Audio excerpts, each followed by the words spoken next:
Hello, this is Michael G. Nastos for WDEE TV Headline News, coming to you from our studios in Ypsilanti, Michigan, reporting news for this Friday, September 12th, 2014. Our top story today comes from Heritage West and writer Nicole Seguin. The Melvindale man who is charged with murder for his alleged role in the death of an Ann Arbor man is still not competent to stand trial, attorneys said Thursday. Ricky Ranger, 20, appeared in the 14A1 District Court Thursday for a competency review, according to a report in the Ann Arbor News. Assistant Washtenaw County Prosecutor John Vella requested more time to determine whether Ranger is fit to stand trial, according to the report. Ranger is charged with murder for his alleged role in a robbery and beating that left a 71-year-old Ann Arbor man, David Moorer, dead, according to the report. He is accused of working with Mark Pauling, 19, of Melvindale, and Richard Thompson, also 19, of Flat Rock, to rob and kill Moorer on November 23rd of 2013 at his apartment in Ann Arbor. More on this story can be found, as usual, in our local news feeds link on our website, WDEETV.com. Coming up next, a report on Senator John Dingell. He has been released from his hospital stay. At Morgan Taylor, buy 2 suits, get a 3rd suit free.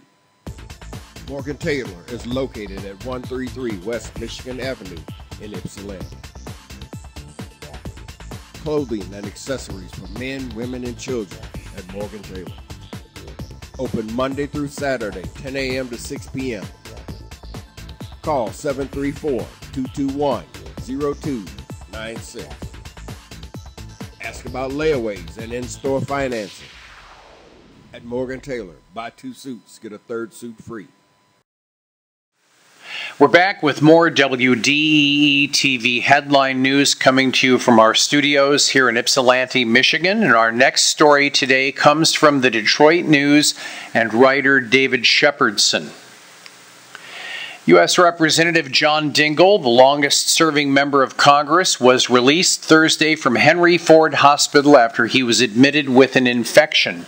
The Dearborn Democrat, now 88 years old, was admitted Sunday and had been undergoing treatment with antibiotics and had other tests. His office said he is doing well, and Dingell posted a photo of himself outside the hospital with a couple of members of the medical staff. During his stay, he issued several tweets criticizing Republicans in Congress, talking about Detroit's sports teams, there's a lot to talk about, and tweaking a New York Times report that questioned a car rental agency's decision to give him a small Ford car. Quote, he is now busy ignoring the doctors who suggested he not work his BlackBerry today and yelling at me for not having all the newspapers he wants. In other words, he's John Dingell, his wife Debbie said in a Facebook posting earlier this week. She also said, we are lucky they caught the infection early and thank our great doctors and the wonderful nurses, technicians, and other staff at Fairlane and Henry Ford Hospital where he is being treated. John plans on returning to Washington next week to be a strong Democratic vote on several issues he cares deeply about, and Debbie says he'll have plenty to say about them. Dingell opted not to seek re-election. His wife, Debbie, won the Democratic primary to replace him in Congress, and she is widely favored to win. More on this, our second story today, can be found on the local news feeds link on our website at WDEETV.com. Coming up next, the Saline City Council will vote Monday on a microbrewery application.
We're back with our third of the top 5 stories today on WDEE TV Headline News, coming to you from our studios in Ypsilanti, Michigan. I'm Michael G. Nastos reporting, and that third story comes from the Saline reporter and writer Amy Bell. A new microbrewery could be on its way to Saline with approval from the Saline City Council and the Michigan Liquor Control Commission. Jerry Tubbs, the president of Stony Lake Corporation, recently submitted an application for local government approval for a microbrewery at the former Jasmine Restaurant at 447 East Michigan Avenue. The company will be run by Tubbs, his wife, and a small staff of servers. Council will vote on the application during its September 15th meeting on Monday of next week. Local government approval is required as part of the license application with the state. According to that application, Stony Lake Brewing Company will feature approximately 16 different types of beer, 2 hard ciders, and root beer. The tasting room will be run in a, quote, pub fashion, with patrons coming up to the bar for service. Food will not be prepared on site, but they will allow take-in and order-in food in order to allow patrons to support the many local food establishments.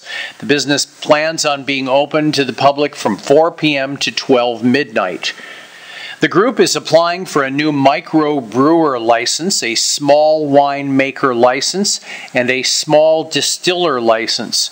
According to the application, the small wine making license is required so hard ciders can be prepared and served.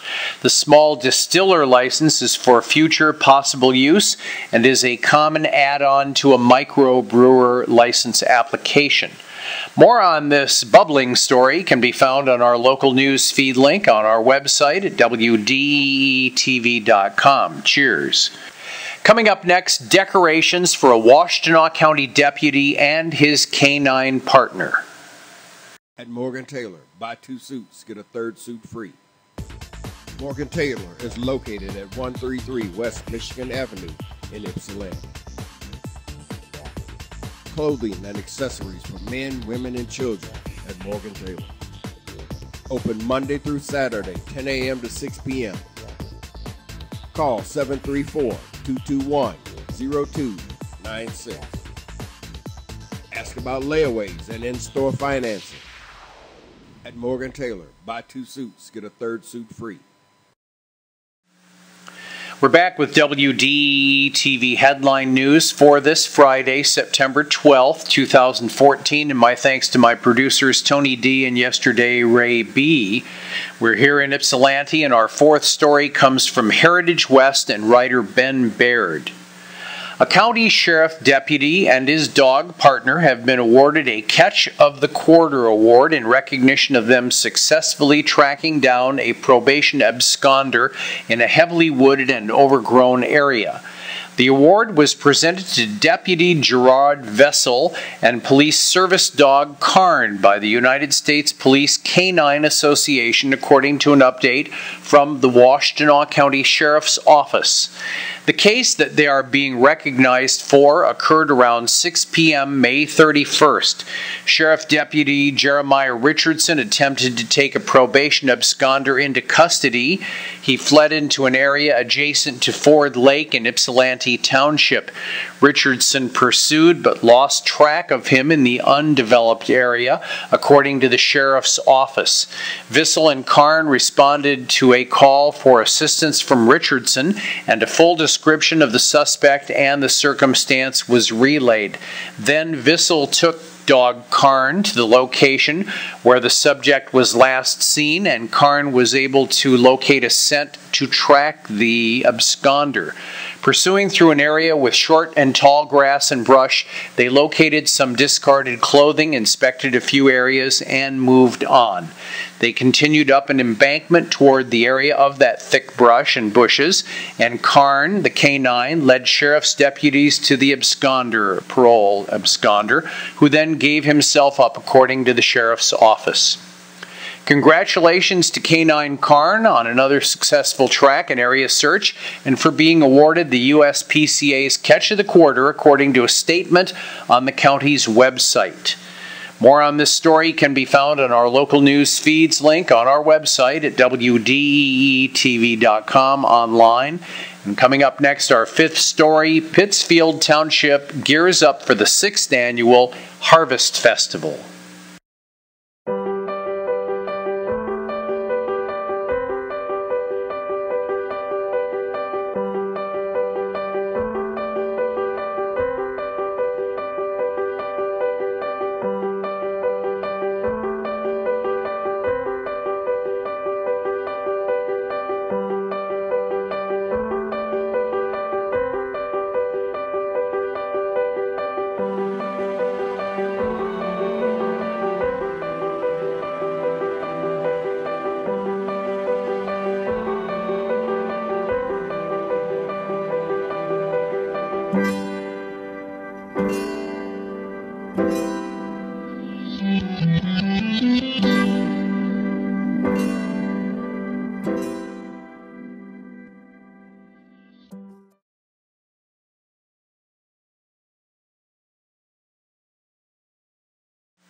Michael G. Nastos back with our fifth of 5 stories on WDEE TV Headline News for today, and this fifth story comes from the Saline reporter and writer Amy Bell.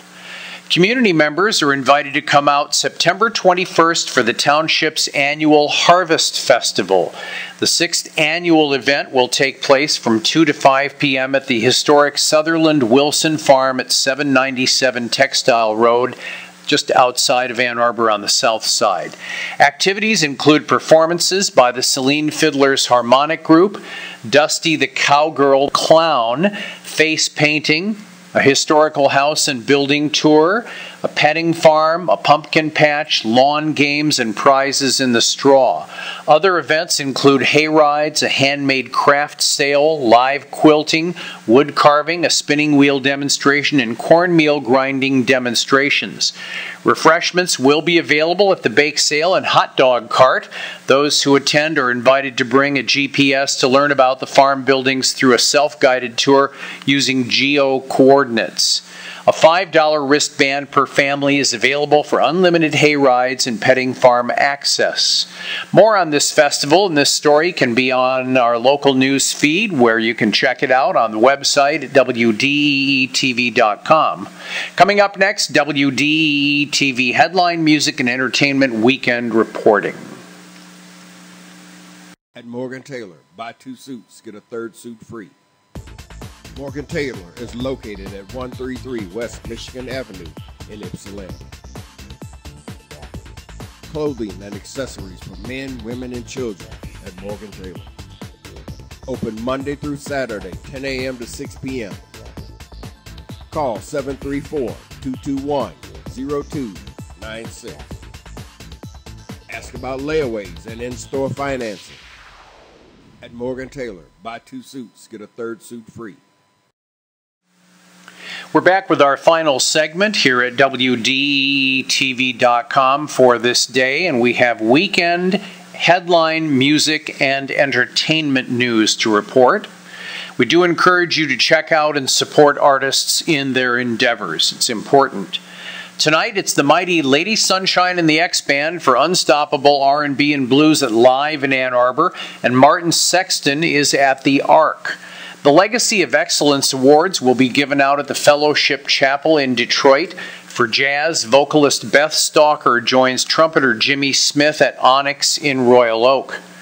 Saturday, it's New Music Detroit presenting the 7th annual Strange and Beautiful Music Festival at the Max M. Fisher Music Center from 4 to 10 p.m.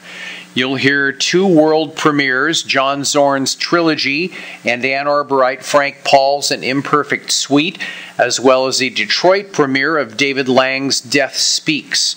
Also on the bill, Todd Reynolds, the Grand Valley State University New Music Ensemble, Miles Brown's Middle Game, the Donald Cinta Sax Quartet, and Clem Fontana. It's great progressive music for those with open ears and minds.